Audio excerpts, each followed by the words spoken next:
ao nosso canal e vamos continuar com a nossa leitura audição do livro Mesmo de Sempre, um guia que nunca muda. Hoje com a história Quando a Magia Acontece. O estresse foca a nossa atenção de uma maneira que os bons tempos não conseguem.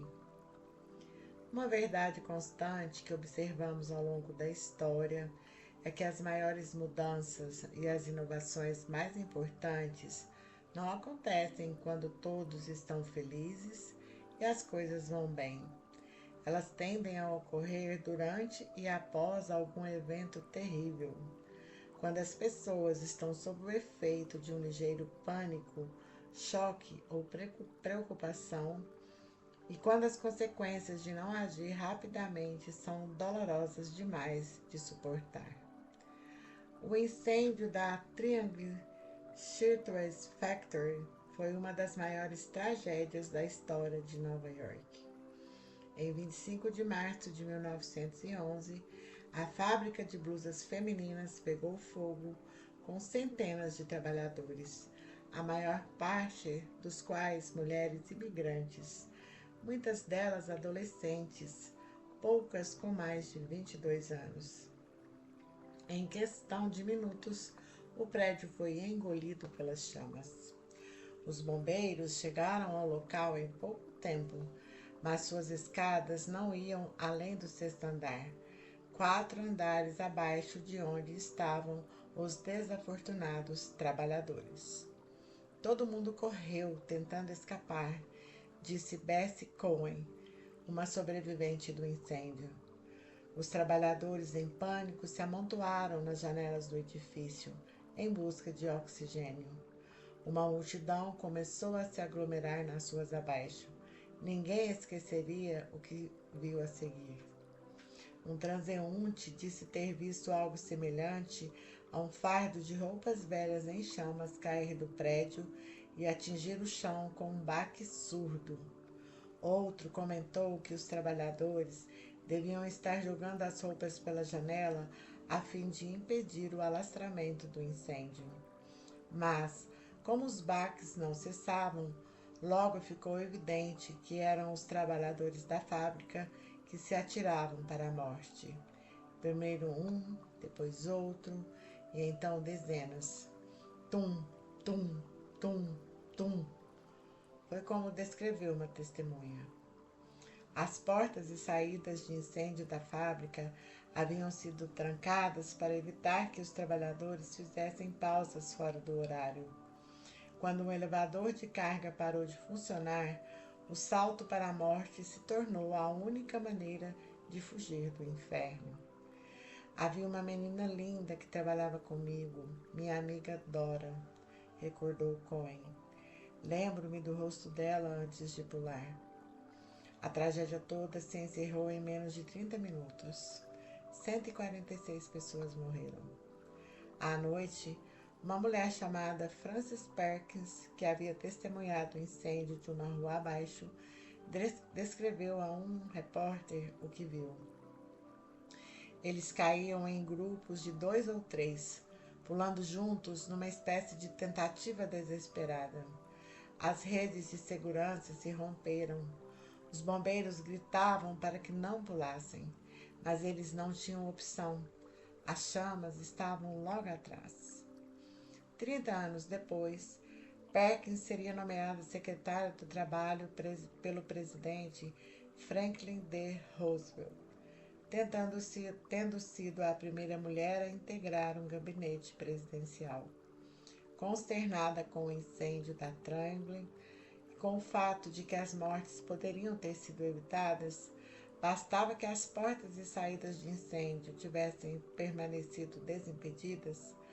Perkins e muitos outros devotaram a vida a lutar pelos direitos dos trabalhadores e por melhores condições de trabalho. Movidos por um angustiante sentimento de culpa, nós nos unimos para impedir que esse tipo de desastre voltasse a ocorrer, ela escreveu, chamando o episódio de um lembrete inesquecível do motivo pelo qual tive de passar a vida toda lutando contra as condições que haviam permitido tal tragédia. Em muitos aspectos, o incêndio da Triangle marcou o início de um movimento pelos direitos dos trabalhadores que transformou o século XX. Quase 50 anos após o incêndio, Perkins afirmou que o espírito do New Deal, o conjunto de políticas econômicas da década de 1930 concebido para recuperar e reformar a economia americana com um olhar voltado para os direitos trabalhistas, teve início em 25 de março de 1911. A despeito de todas as suas trágicas desvantagens, é nos momentos de tensão, sofrimento, consternação, choque e repúdio que a magia acontece. Carros e aviões são duas das maiores inovações dos tempos modernos. Em seus primeiros dias, porém, havia um detalhe interessante. Poucos olharam para os primeiros carros e pensaram: "Ah, aí está algo que posso usar para ir ao trabalho." Poucos viram um avião e pensaram: "Ah, aí está algo que posso usar da próxima vez que tirar férias." Passaram-se décadas até que as pessoas percebessem esse potencial. O que elas pensaram primeiro foi: será que é possível equipar esse avião com uma metralhadora? Lançar bombas a partir dele? Adolf Greely foi uma das primeiras pessoas fora da indústria automotiva a se dar conta de que a carroça sem cavalos podia ser útil. Greely, um general de brigada, adquiriu 3 carros em 1899, quase uma década antes do surgimento do Ford modelo T, para realizar um experimento no exército americano. Em uma de suas primeiras menções a automóveis, o Los Angeles Times escreveu sobre a aquisição de Greely. Ele pode ser utilizado para o transporte de artilharia ligeira, como metralhadoras, para transportar equipamentos, munição e suprimentos, para levar os feridos à retaguarda e, de modo geral, para a maioria dos propósitos aos quais atualmente se aplica a força de mulas e cavalos. 9 anos depois, o Los Angeles Times publicou uma entrevista com os jovens irmãos Wilbur e Orville Wright, na qual eles falaram sobre as perspectivas de sua nova máquina voadora. A utilidade da aeronave, segundo eles, residirá inteiramente em sua vantagem como agente de reconhecimento em tempos de guerra. Eles não têm desejo algum de vender seu invento a uma empresa privada, mas esperam que seja adotado pelo Departamento de Guerra em Washington. Os irmãos Wright tinham bons motivos para acreditar que isso se concretizaria. Seu único cliente de verdade nos primeiros anos, o único grupo a mostrar interesse em aviões, foi o exército americano, que adquiriu o primeiro voador em 1908. O interesse inicial do exército em carros e aviões não foi nenhum golpe de sorte e presciência. Observemos a seguinte lista de grandes inovações em que os militares repetidamente marcaram presença: radar, energia atômica, internet, microprocessadores, jatos, foguetes, antibióticos, estradas interestaduais, helicópteros, GPS, fotografia digital, forno de micro-ondas, borracha sintética. Todas elas vieram diretamente dos militares ou tiveram grande influência deles. Por quê? Será que é nas Forças Armadas que encontramos os maiores visionários técnicos, os engenheiros mais talentosos? Talvez. Porém, mais importante, é nelas que se encontram os grandes problemas de verdade que precisam ser resolvidos imediatamente. A inovação é movida por incentivos, que vêm em muitas formas. Pode ser: se eu não encontrar uma solução para esse problema, posso acabar no olho da rua. Isso colocará o cérebro para funcionar.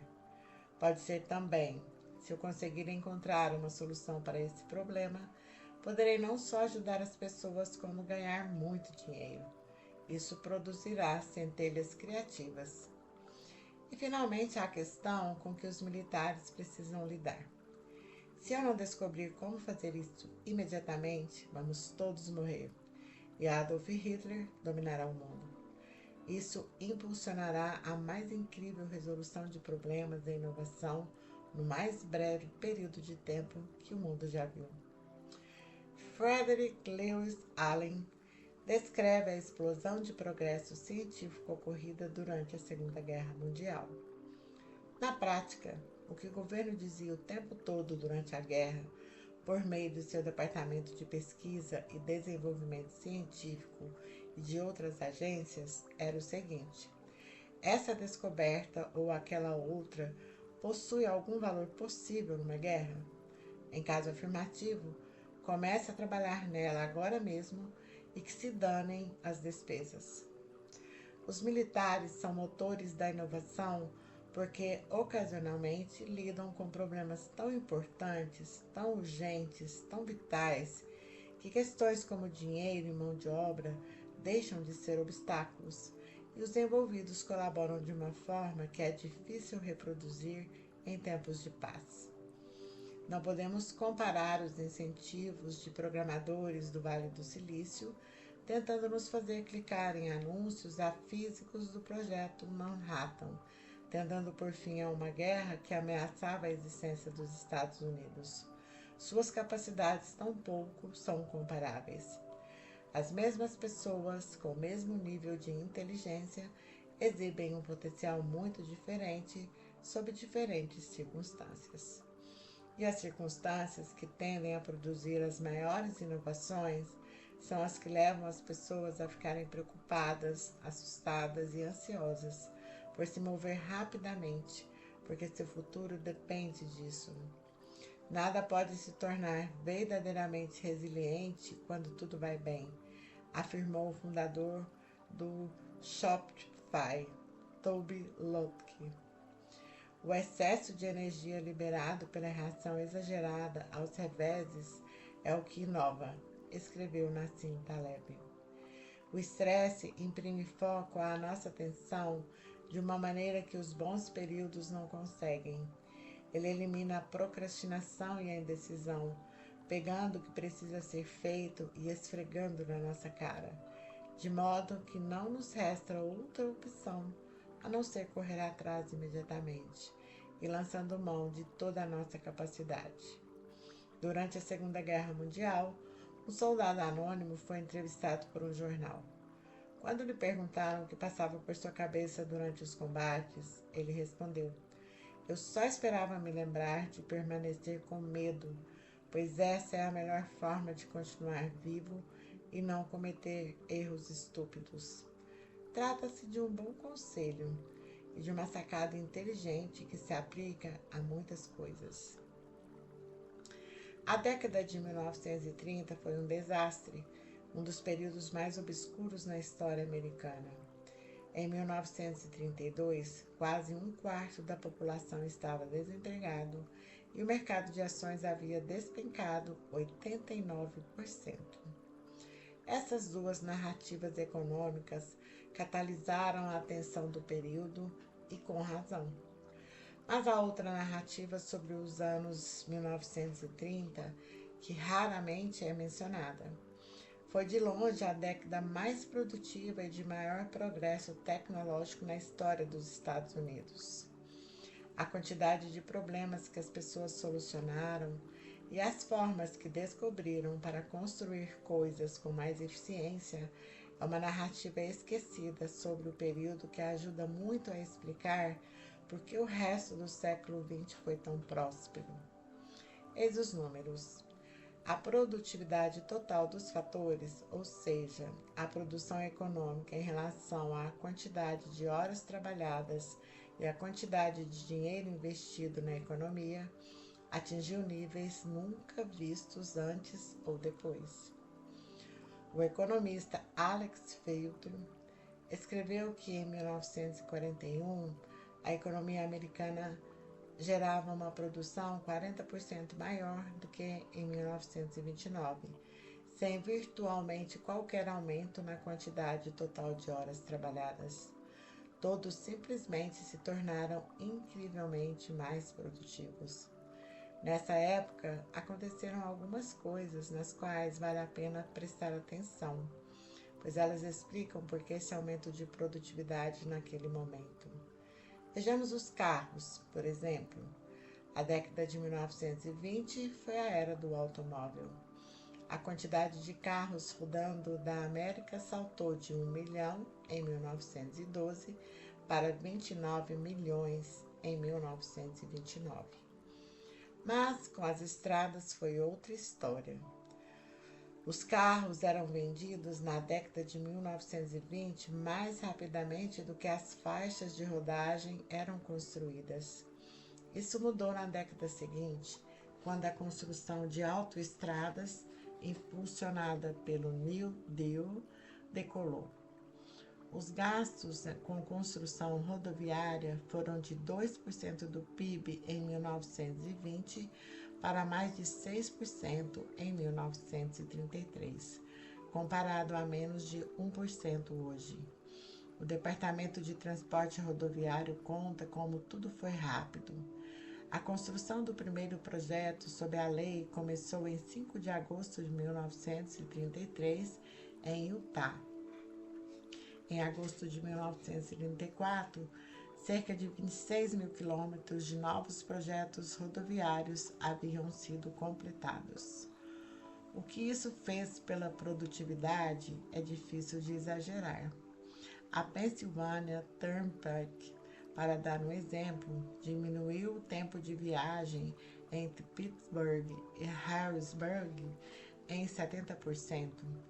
A ponte Golden Gate, construída em 1933, abriu caminho para o condado de Marin, até então acessível de São Francisco apenas por balsa.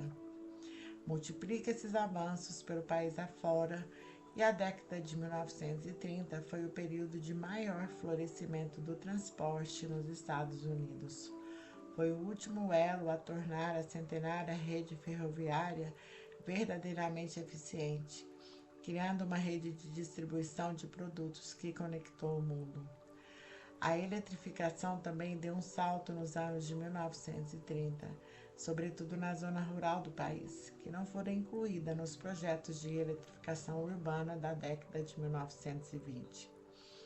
O programa de eletrificação rural do New Deal levou energia às fazendas, naquele que talvez tenha sido o único acontecimento positivo da década em regiões economicamente devastadas. A quantidade de lares americanos rurais com eletricidade saltou de menos de 10% em 1935 para quase 50% em 1945. É difícil conceber isso, mas não faz tanto tempo assim. Alguns de nós e a maioria dos nossos avós viveram a experiência. Uma parte substancial dos Estados Unidos estava literalmente mergulhada nas trevas. Em um discurso sobre o programa, Franklin D. Roosevelt afirmou: "A eletricidade deixou de ser um luxo. É definitivamente uma necessidade. Em nossas casas, ela serve apenas não para iluminar, mas também pode funcionar como uma dedicada criada da família de várias maneiras. Pode aliviar a labuta da dona de casa e também o grande fardo dos ombros do diligente fazendeiro."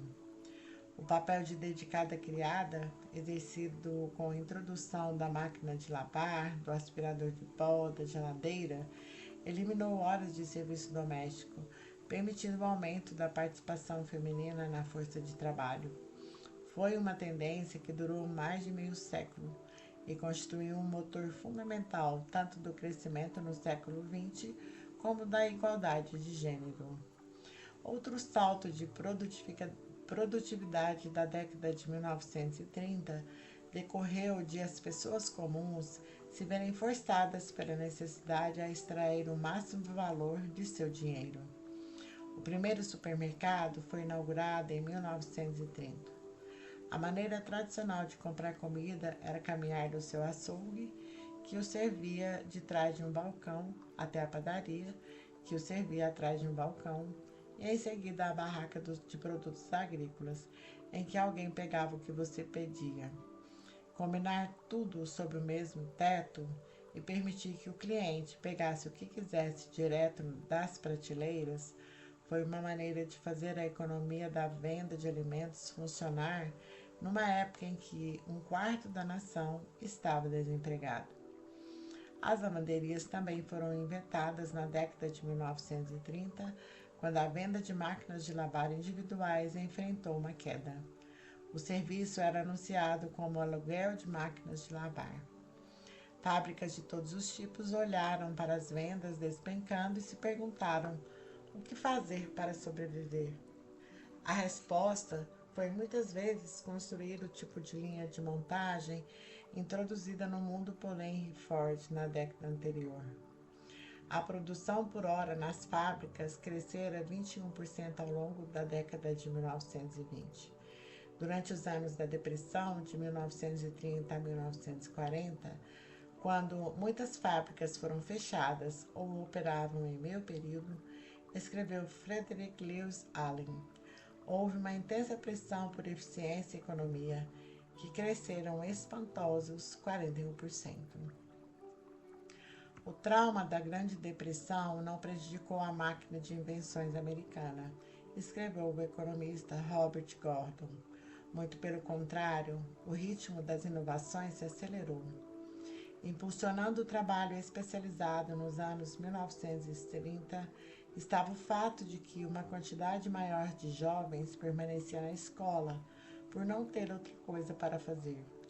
Durante a Depressão, a formação superior saltou para níveis que só seriam vistos de novo na década de 1960.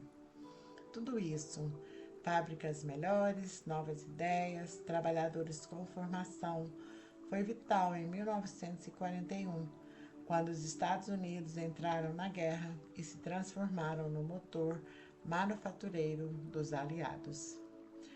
A grande pergunta é se o salto técnico verificado na década de 1930 poderia ter acontecido sem a devastação provocada pela depressão.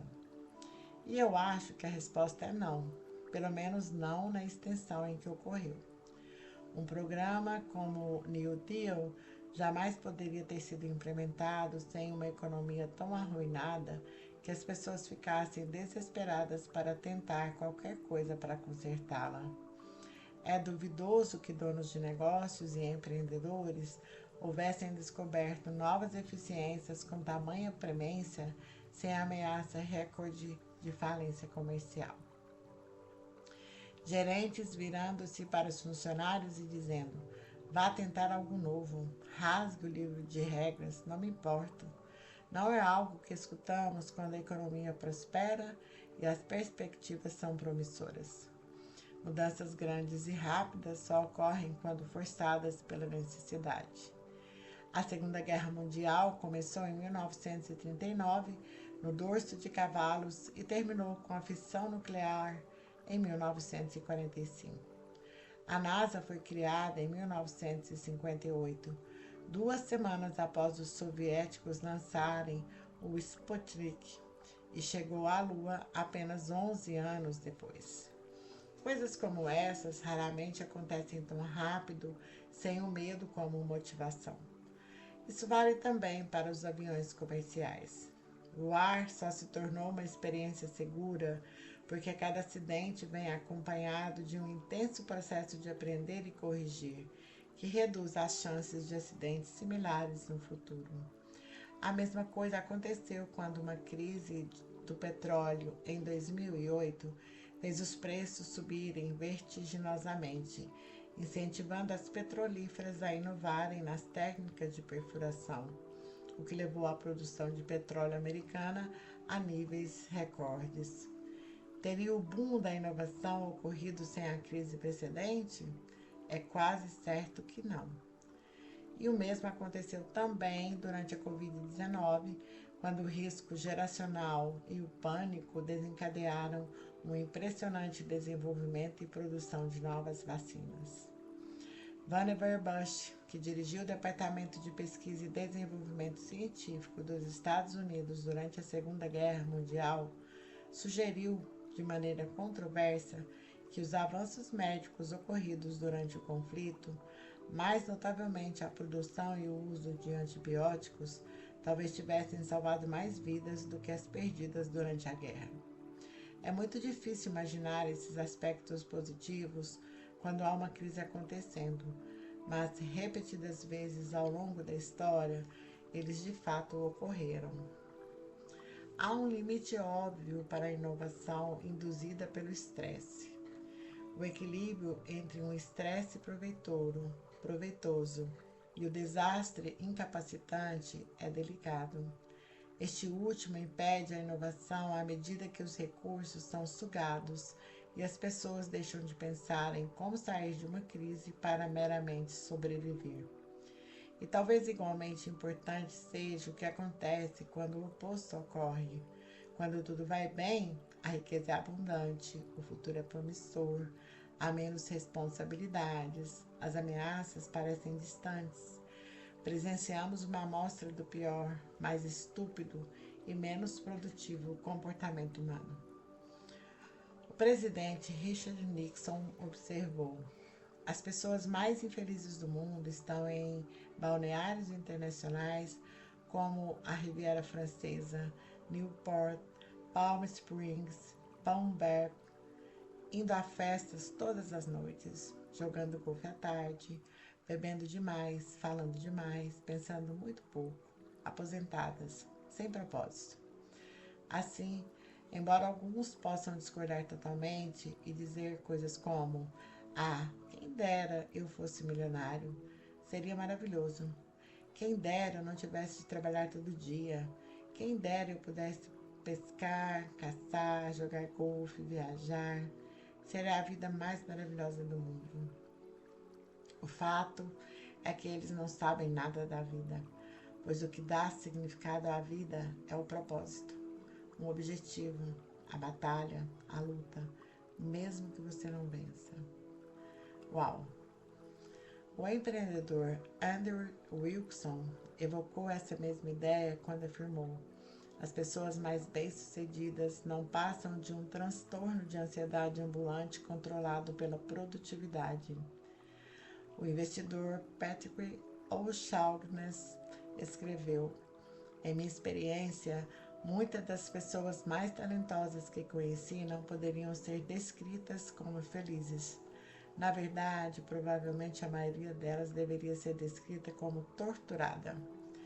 O medo, a dor, a luta são motivadores que sentimentos positivos jamais igualam. Essa é uma grande lição da história e nos leva a perceber uma verdade eterna. Cuidado com o que você deseja. Uma vida despreocupada e livre de estresse soa maravilhosa apenas até reconhecermos a motivação e o progresso que ela impede. Ninguém torce para ter dificuldades, nem teria cabimento, mas deveríamos admitir que elas são o combustível mais poderoso para a resolução de problemas, servindo tanto como a raiz do que desfrutamos hoje, como a semente da oportunidade para aquilo de que desfrutaremos amanhã. A seguir, uma história sobre o pior dia da vida de Duke Eisenhower e o tema atemporal dos milagres e desastres. E assim, finalizamos mais uma história, uma audição desse nosso livro, bastante interessante. Obrigado por estar comigo até agora e até a próxima história.